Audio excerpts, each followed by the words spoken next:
बिस्मिल्लाहिर्रहमानिर्रहीम अस्सलाम वालेकुम to everyone. I am Sajaur Khan and you are watching my YouTube channel. तो अज की रेसिपी जी मैं तुहाडे नाल शेयर कर लगा वा थोड़ी जी डिफरेंट है तो आई होप कि तुहानूं पसंद आएगी। पहला भी तुसी आलू गाजर मटर तो मेथी पकाई होएगी, लेकिन अज मैं एक नवी चीज़ तुहाडे कोल ऐड करान लगा इहदे विच। अगर तुसी भी इहनूं रेसिपी नूं अपने कोल ट्राई करोगे तो इंशाअल्लाह डिफरेंट टेस्ट आएगा। तो वो जी नवी चीज़ है तुहानूं वीडियो नज़र आ रही होएगी, यानी कि एग अंडा। तो सारी हांडी पकाने तो बाद आखिरी 3-4 मिनट तो पहलों असी अपनी रेसिपी दे विच जिहड़ा अंडा उहनूं शामिल करांगे तो तुसी देखियो इहदा एक ना नवा टेस्ट बनेगा। तो चलो शुरू करने हैं। थोड़े जे मैं आलू ले है, मतलब एक पाव आलू ले है, गाजर भी तकरीबन उस तो थोड़ी जी घट, तो नाल मटर ले सी 10 रुपए दे। मतलब ये मैं किसी नाल कोई रेट अद्धा किलो या पाइया नहीं लिया, अपनी मर्जी के नाल सब्जी वाले को जाके जिन्नी जिन्नी चीज़ चाहिए सी छापर च लै ली है, तो जिन्ने पैसे बने से दे दिते। तो उस तो बाद मेथी थोड़ी जी लई है, तो नाल साडे कोल धनिया, तो इधर साडे कोल प्याज टमाटर। ए हुण जिहड़ा अदरक लहसुन ते टमाटर है ना, यह तुहानूं पता होस्टल दे विच साडे कोल ना तो दोरी डंडा जिहदे विच इस नूं कुट लईए, तो ना साडे कोल ग्राइंडर जिहदे विच इस नूं ग्राइंड कर लईए। तो होस्टल दे विच असीं यह पका रहे हैं, तो होप सो तुहानूं यह रेसिपी पसंद आएगी। बाकी तुसीं चीज़ पहले भी ट्राई की होगी, लेकिन यह जिहड़ा एक नवा असीं विच चीज़ ऐड की ये वे आंडा, तो इहदे नाल एक बड़ा टेस्ट बनता है। तो शोरबा इहदे विच नहीं सी ज़्यादा करना, लेकिन हांडी नूं हांडी बिल्कुल खुश्क भी नहीं रखना, तो बस नॉर्मल जी रख के एंड के असीं आंडा ऐड करांगे तो यकीन मनो कमाल हो जाएगी, तुसीं अपनी उंगलियां चटदे रह जाओगे। तो शुरू करने जी नाज़रीन। तो हांडी असीं चुल्हे ते चढ़ा लीती है, तो उही बजुर्गों का कानून जिहड़ा शुरू तो चलता आ रहा है कि सब तो पहलों हांडी गर्म करके तो प्याज नूं असीं गोल्डन ब्राउन करना है। तो उस तरह असीं जनाब इनू कर रहे हैं गोल्डन ब्राउन। तुसीं होर कीता होना, मैं एक विच लफज बोलिया लित्ती, तो हुण क्योंकि मैं लाहौर दे विच आ गया वां, तो लाहौर दे विच लित्ती वाला वर्ड जिहड़ा ना बड़ा बोलिया जाता है, तो बड़ा एक क्यूट जिहा वर्ड है। इस वास्ते मैं भी उन्होंने अपने विच जिहड़ा ना उन्होंने अपनाया वर्ड नूं, तो अज तुहाडे नाल बोलिया कि हांडी चुल्हे ते चढ़ा लित्ती गई है। तो तुसीं भी लित्ती वाला वर्ड जिहड़ा ना जरा बोल के देखो, तो तुहानूं भी मज़ा आएगा। तो उस तो बाद सारे मसाले बनावांगे। मसाले बनाने तो बाद सारियां सब्जियां पा के पानी पा के रख देंगे, तो एंड ते 3-4 मिनट तो पहलों असीं विच आंडा रखांगे। आंडे नूं पा के तो 2-4 मिनट रख के तो चलो जी हांडी तैयार। बड़ा ही आसान है, 5-7 दफ़ा हांडी बनाने का एक्सपीरियंस होया तो बहुत आसान लगी है।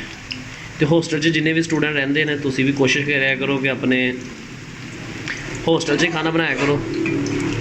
1-2 दफ़ा मुश्किल लगेगा, लेकिन फिर तो तुसी एक्सपर्ट हो जाओगे। बाद में भावें अपना ढाबा खोल लो, तो भावें अपना होटल खोल लो, यह भी तुहाडे कोल स्किल आ जाएगी। तो भावें अपनी CV दे विच भी लिख लो कि यू कैन आलसो कुक। लो नाज़रीन, प्याज जिहड़ा सी वो लाइट ब्राउन हो गया सी मेरे को, तो प्याज जिहड़ा ना लाइट ब्राउन नहीं लाइट डार्क हो जाता है। यह हुण पता नहीं की वजह है कि प्याज कटिया नहीं सही जाता, या साडे चुल्हा जिहड़ा वो कोई उच्चा नहीं मैं इहदा कोई रौला है, जिहदी वजह तो ना प्याज डार्क ब्राउन होने की बजाय ए ना मेरे को हर दफ़ा डार्क ब्लैक हो जाता है। ठीक है, मतलब हल्का जिहा सड़ जाता है।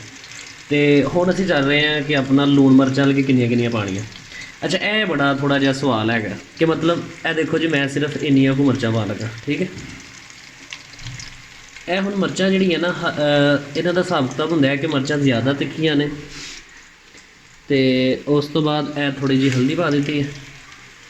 तो जिन्नियां को मिर्चां पाइयां ना, उन्ना कोई असीं जनाब यह नमक यूज़ कर लेना। मिर्चां हल्कियां दियां होर थोड़ियां जिहियां पा लईए, क्योंकि रेड मिर्च थोड़ी जी होर पा लईए। लो जी, तो ये तुहानूं पता है कि जिहड़ा ना मिर्चां वाला हिसाब किताब ये हर कोई हुंदा है अपना अपना, जिन्नी को मिर्च यूज़ करता है। इस वास्ते यह जो तुसीं कोई रेसिपी देख रहे होंदे ना, उहदे च ना देखिया करो कि उन्हें मिर्चां किन्नियां पाईयां ने। तुसीं अपना हिसाब लाया करो कि भाई तुहानूं किन्नियां पसंद ने। तो उस तो बाद यह हिसाब हुंदा है कि मिर्चां जिहड़ियां तुसीं यूज़ कर रहे हो वो ज़्यादा तिखियां तो नहीं, तो ये उदों हिसाब लगता जो तुसीं इस्तेमाल करदे हो अगली दफ़ा। हुण पहली दफ़ा जो मैं हांडी पकाई सी उदों मिर्चां मैं ज़्यादा पा लईआं सी, तो अगली दफ़ा हिसाब लग गया सी कि भैया मिर्चां जिहड़ियां ना तिखियां ने, तो अगली दफ़ा जिहड़ा ना इन्हां नूं ज़रा एहतियात नाल ਤੇ ਅਗਲੀ ਦਫਾ ਅੱਲਾ ਦੇ ਹੁਕਮ ਨਾਲ ਬੜਾ ਸੋਹਣਾ ਹਲਨ ਬਣ ਗਿਆ ਸੀ। ਤੇ ਲਓ ਜੀ, ਇਹ ਹੁਣ ਥੋੜ੍ਹੀ ਦੇਰ ਤੱਕ ਇੱਧਰ ਰਹੇਗਾ, ਮਾੜਾ ਜਿਹਾ ਵਿੱਚ ਪਾਉਂਦੇ ਹਾਂ ਪਾਣੀ। ਤੇ ਉਸ ਤੋਂ ਬਾਅਦ ਅਸੀਂ ਇਹਦੇ ਵਿੱਚ ਸਬਜ਼ੀਆਂ ਸਾਰੀਆਂ ਪਾ ਕੇ ਇੱਕ ਦਫਾ ਹਿਲਾ ਕੇ ਤੇ ਪਾਣੀ ਪਾ ਕੇ ਚੁੱਲ੍ਹੇ 'ਤੇ ਰੱਖ ਦੇਣਾ। ਤੇ ਤਕਰੀਬਨ 15 ਮਿੰਟ ਬਾਅਦ ਸਾਡੀ ਹਾਂਡੀ ਤਿਆਰ। ਲਓ ਜੀ, ਇੰਨਾ ਕੁ ਕੰਮ ਹੈ ਤੇ ਤੁਸੀਂ ਵੀ ਕਰੋ। ਤੇ ਨਾਲ ਸਾਨੂੰ ਵੀਡੀਓ ਦੇ ਥੱਲੇ ਕਮੈਂਟ ਕਰਕੇ ਦੱਸਦੇ ਰਿਹਾ ਕਰੋ ਕਿ ਮਤਲਬ ਹੋਰ ਕਿੱਦਾਂ ਅਸੀਂ ਬਿਹਤਰ ਕਰ ਸਕਦੇ ਹਾਂ, ਤਾਂ ਕਿ ਚੰਗੀ ਕੁਕਿੰਗ ਆ ਜਾਵੇ, ਸਾਨੂੰ ਸਹੀ ਤਰ੍ਹਾਂ ਖਾਣਾ ਬਣਾਉਣਾ ਆ ਜਾਵੇ। ਠੀਕ ਹੈ ਜੀ ਨਾਜ਼ਰੀਨ, ਮਸਾਲਾ ਚੰਗੀ ਤਰ੍ਹਾਂ ਬਣਾ ਕੇ ਤੇ ਅਸੀਂ ਹੁਣ ਜਿਹੜੀ ਵੀ ਸਾਡੇ ਕੋਲ ਸਬਜ਼ੀ ਸੀ, ਆਲੂ ਮਟਰ ਗਾਜਰ, ਉਹ ਅਸੀਂ ਵਿੱਚ ਪਾ ਦਿੱਤੀ ਹੈ। ਤੇ ਨਾਲ ਤਕਰੀਬਨ ਅੱਧਾ ਗਲਾਸ ਪਾਣੀ ਦਾ ਪਾਤਾ। ਇਹ ਹੁਣ ਜਿਹੜਾ ਪਾਣੀ ਦਾ ਹਿਸਾਬ ਹੈ ਨਾ, ਆਪਣਾ ਆਪਣਾ ਹੁੰਦਾ ਕਿ ਅਗਰ ਤੁਸੀਂ ਹਾਂਡੀ ਦੇ ਵਿੱਚ ਸ਼ੋਰਬਾ ਰੱਖਣਾ ਫਿਰ ਜ਼ਿਆਦਾ ਪਾਣੀ ਬਣਾ ਲਓ, ਜ਼ਿਆਦਾ ਪਾਣੀ ਪਾ ਲਓ, ਫਿਰ ਉਸ ਹਿਸਾਬ ਨਾਲ ਇਹਨੂੰ ਸੁਕਾ ਲਓ ਕਿ ਜਿੰਨਾ ਕੁ ਤੁਸੀਂ ਰੱਖਣਾ। ਤੇ ਚੂँਕਿ ਮੈਨੂੰ ਜ਼ਿਆਦਾ ਨਸੀ ਸ਼ੋਰਬਾ ਵਿੱਚ ਬਣਾਉਣਾ, ਇਸ ਵਾਸਤੇ ਮੈਂ ਉਹਨਾਂ ਕੋਈ ਪਾਣੀ ਰੱਖਿਆ ਕਿ ਬਸ ਆਲੂ ਉਬਲ ਜਾਣ, ਗਾਜਰਾਂ ਗਲ ਜਾਣ ਤੇ ਮਟਰ। ਤੇ ਉਸ ਤੋਂ ਬਾਅਦ ਫਿਰ ਅਸੀਂ ਆਪਣਾ ਅਗਲਾ ਪ੍ਰੋਸੈਸ ਕਰਕੇ ਤੇ ਹਾਂਡੀ ਓਕੇ ਕਰੀਏ। ਇਹ ਹੁਣ ਅਸੀਂ ਉੱਤੇ ਢੱਕਣ ਰੱਖ ਦੇਣਾ ਤੇ ਤਕਰੀਬਨ 10 ਮਿੰਟ ਬਾਅਦ ਫਿਰ ਚੈੱਕ ਕਰਨਾ। ਇਨਸ਼ਾਅੱਲਾ ਆਲੂ ਤੇ ਗਾਜਰ ਨੇ ਉਬਲ ਜਾਣਾ ਉਨੀ ਦੇਰ ਤੱਕ। ਉਸ ਤੋਂ ਬਾਅਦ ਅਸੀਂ ਵਿੱਚ ਆਂਡਾ ਮਿਕਸ ਕਰਕੇ ਤੇ 2 ਮਿੰਟ ਹਿਲਾ ਕੇ ਤੇ ਹਾਂਡੀ ਥੱਲੇ ਲਾ ਲੈਣੀ ਹੈ। ਤੇ ਇਨਸ਼ਾਅੱਲਾ ਅੱਲਾ ਦੇ ਹੁਕਮ ਨਾਲ ਹਾਂਡੀ ਮਜ਼ੇ ਦੀ ਬਣੇਗੀ। ਤੇ ਤੁਸੀਂ ਵੀ ਹੋਸਟਲ 'ਚ ਟਰਾਈ ਕਰੋ। ਤੇ ਜਿਹੜੇ ਪ੍ਰੋਫੈਸ਼ਨਲ ਲੋਕ ਜਿਨ੍ਹਾਂ ਨੂੰ ਇਹ ਕੁਕਿੰਗ ਆਉਂਦੀ ਹੈ ਤੇ ਉਹ ਸਾਡੀ ਹੈ ਜਿਹੜੀ ਇਹ ਚੀਜ਼ਾਂ ਨੂੰ ਦੇਖ ਕੇ ਤੇ ਸਾਨੂੰ ਕਮੈਂਟ ਕਰਕੇ ਸਾਡੀ ਸਲਾਹ ਕਰੋ, ਤਾਂ ਕਿ ਅਸੀਂ ਅੱਗੋਂ ਜਿਹੜੀ ਚੀਜ਼ ਹੈ ਚੰਗੀ ਬਣਾਈਏ। ਹਾਂਜੀ ਤੇ ਦੋਸਤੋ, ਤਕਰੀਬਨ ਸਾਨੂੰ 15 ਮਿੰਟ ਹੋ ਗਏ ਨੇ ਹਾਂਡੀ ਰੱਖੇ ਨੂੰ। ਤੇ ਚੈੱਕ ਕਰਨੇ ਆ ਤੇ ਲੱਗਦਾ ਹੈ ਹਾਂਡੀ ਜਿਹੜੀ ਹੈ ਨਾ ਸਾਡੀ ਤਕਰੀਬਨ ਬਣ ਗਈ ਹੋਈ ਹੈ, ਉਬਲ ਗਈ ਹੋਈ ਹੈ। ਆਲੂ ਦੇਖਨੇ ਚੈੱਕ ਕਰਕੇ, ਬਲਕਿ ਇੱਦਾਂ ਹੀ ਅਸੀਂ ਚੈੱਕ ਕਰ ਲੈਂਦੇ ਹਾਂ। ਹਾਂਜੀ, ਤੇ ਤੁਸੀਂ ਦੇਖ ਸਕਦੇ ਹੋ ਤਕਰੀਬਨ ਆਲੂ ਜਿਹੜੇ ਨਾ ਸਾਡੇ ਉਬਲ ਗਏ। ਤੇ ਹੁਣ ਇਹਦੇ ਵਿੱਚ ਅਸੀਂ ਪਾ ਦਿੰਦੇ ਹਾਂ ਨਾਲ ਹੀ ਮੇਥੀ ਪਾਉਂਦੇ ਹਾਂ। ਤੇ ਉਸ ਤੋਂ ਬਾਅਦ ਅਸੀਂ ਫਿਰ ਇਹਨੂੰ ਕਰਨੇ ਆ 2-4 ਮਿੰਟ ਮੇਥੀ ਨਾਲ ਰੱਖਣੇ। ਫਿਰ ਉਸ ਤੋਂ ਬਾਅਦ ਅਸੀਂ ਕਰਾਂਗੇ ਤਾਂ ਪਾਣੀ ਖੁਸ਼ਕ। ਠੀਕ ਹੈ ਜੀ, ਪਾਣੀ ਖੁਸ਼ਕ ਥੋੜ੍ਹਾ ਜਿਹਾ ਕਰਕੇ ਤੇ ਫਿਰ ਅਸੀਂ ਇਹਦੇ ਵਿੱਚ ਪਾਵਾਂਗੇ ਆਂਡਾ। ਤੇ ਇਨਸ਼ਾਅੱਲਾ you will love this recipe and you will love this taste. ਲਓ ਤੇ ਨਾਜ਼ਰੀਨ, ਹੁਣ ਤੁਸੀਂ ਦੇਖ ਸਕਦੇ ਹੋ ਹਾਂਡੀ 'ਚ ਪਾਣੀ ਬਿਲਕੁਲ ਹੀ ਥੋੜ੍ਹਾ ਰਹਿ ਗਿਆ। ਤੇ ਹੁਣ ਅਸੀਂ ਇਹਦੇ ਵਿੱਚ ਕਰ ਦੇਣਾ ਆਂਡਾ ਐਡ। ਤੇ ਉਸ ਤੋਂ ਬਾਅਦ ਫਿਰ ਤੁਹਾਨੂੰ ਦਿਖਾਉਂਦੇ ਹਾਂ ਕਿ ਕਿੱਦਾਂ ਦੀ ਬਣੀ ਹੈ। ਹਾਂਜੀ, ਤੇ ਹਾਂਡੀ ਹੋ ਗਈ ਜੀ ਸਾਡੀ ਰੈਡੀ। ਤੇ ਹੁਣ ਤੁਹਾਨੂੰ ਕਰਾਉਂਦੇ ਹਾਂ ਚੈੱਕ। ਤੇ ਲਓ ਜ਼ਰਾ ਤੁਸੀਂ ਇਹਦੇ ਨਜ਼ਾਰੇ। ਤੇ ਕੈਮਰੇ ਦੇ ਅੱਗੇ ਮੇਰੇ ਸਾਰੀ ਜਿਹੜੀ ਹੈ ਨਾ ਇਹ ਲਓ ਜੀ ਜ਼ਰਾ ਚੈੱਕ ਕਰੋ। ਮਾਸ਼ਾਅੱਲਾ ਕਮਾਲ ਬਣ ਗਈ ਹੈ ਜੀ। ਆਂਡੇ ਨੇ ਇਹਨਾਂ ਦੇ ਵਿੱਚ ਕਮਾਲ ਕਰ ਦਿੱਤੀ ਹੈ। ਇਹਦੇ ਉੱਤੇ ਥੋੜ੍ਹਾ ਜਿਹਾ ਅਸੀਂ ਧਨੀਆ ਲਾਉਂਦੇ ਹਾਂ, ਮਾੜਾ ਜਿਹਾ। ਠੀਕ ਹੈ ਜੀ,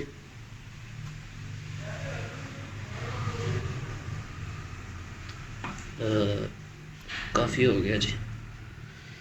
ਅੱਛਾ, ਤੇ ਆਂਡਾ ਜਿਹੜਾ ਤੁਸੀਂ ਪਾਉਣਾ ਉਹਨੂੰ ਪਹਿਲੋਂ ਨਾ ਆਂਡੇ ਨੂੰ ਮੈਸ਼ ਕਰ ਲੈਣਾ ਚੰਗੀ ਤਰ੍ਹਾਂ, ਮਿਕਸ ਕਰਕੇ ਨਾ ਕਿਸੇ ਕੋਲੀ 'ਚ ਜਾਂ ਬੋਲ ਦੇ ਵਿੱਚ। ਉਸ ਤੋਂ ਬਾਅਦ ਤੁਸੀਂ ਉਹਨੂੰ ਹਾਂਡੀ 'ਚ ਪਾਉਣਾ। ਤੇ ਇਹ ਜ਼ਰਾ ਤੁਹਾਨੂੰ ਚੈੱਕ ਕਰਾਉਂਦੇ ਹਾਂ ਹੁਣ ਅਸੀਂ। ਤੇ ਵੇਖਣ ਵਾਲਿਆਂ ਦਾ ਇੱਕ ਬੜਾ ਫਾਇਦਾ ਹੁੰਦਾ ਕਿ ਉਹਨੂੰ ਸਿਰਫ ਨਜ਼ਰ ਹੀ ਆ ਰਿਹਾ ਹੁੰਦਾ, ਉਹਨਾਂ ਨੂੰ ਕੀ ਪਤਾ ਲੱਗਦਾ ਹੈ ਕਿ ਬਈ ਇਹਦਾ ਟੇਸਟ ਕੀ ਹੈ। ਤੇ ਤੁਸੀਂ ਬਸ ਦੇਖਣ ਦੇ ਨਜ਼ਾਰੇ ਲਓ। ਦੇਖਣ ਦੇ ਵਿੱਚ ਬਹੁਤ ਅੱਛਾ ਹੈ, ਬਾਕੀ ਟੇਸਟ ਵੀ ਅੱਲਾ ਦੇ ਹੁਕਮ ਨਾਲ ਅੱਛਾ ਹੈਗਾ ਜੇ ਤੁਸੀਂ ਘਰ ਬਣਾਓਗੇ। ਤੇ ਅੱਜ ਦੀ ਰੈਸਪੀ ਦੀ ਜਿਹੜੀ ਖਾਸ ਗੱਲ ਸੀ ਉਹ ਇਹ ਸੀ ਕਿ ਇਹ ਰੈਸਪੀ ਜਿਹੜੀ ਹੈ ਨਾ ਅੰਮਾ ਹੋਰਾਂ ਨੂੰ ਬਹੁਤ ਪਸੰਦ ਹੈ। ਤੇ ਇਸ ਵਾਸਤੇ ਜਿਹੜੀ ਚੀਜ਼ ਸਾਡੀ ਵਾਲਦਾ ਨੂੰ ਪਸੰਦ ਹੈ ਤੇ ਸਾਡੇ ਵਾਸਤੇ ਤੇ ਉਹ ਫਿਰ ਪਸੰਦ ਹੀ ਪਸੰਦ ਹੈ ਜੀ। ਤੇ ਮੈਂ ਵੀ ਬੜੇ ਖੁਸ਼ ਹੋ ਕੇ ਖਾਂਦਾ ਮੈਂ ਸਬਜ਼ੀ, ਤੇ ਮੇਰੀ ਵਾਲਦਾ ਵੀ ਬੜੇ ਖੁਸ਼ ਹੋ ਕੇ ਖਾਂਦੇ ਨੇ।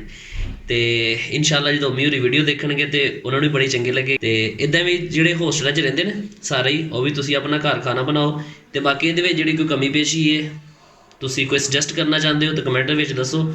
ਤੇ ਖੁਦ ਵੀ ਬਣਾ ਕੇ ਸਾਨੂੰ ਕਮੈਂਟ ਕਰੋ ਕਿ ਤੁਹਾਡੇ ਘਰ ਇਹ ਕਿੱਦਾਂ ਦੀ ਬਣੀ। ਚੰਗਾ ਜੀ, ਆਪਣਾ ਖਿਆਲ ਰੱਖਿਓ। ਅੱਲਾ ਹਾਫਿਜ਼।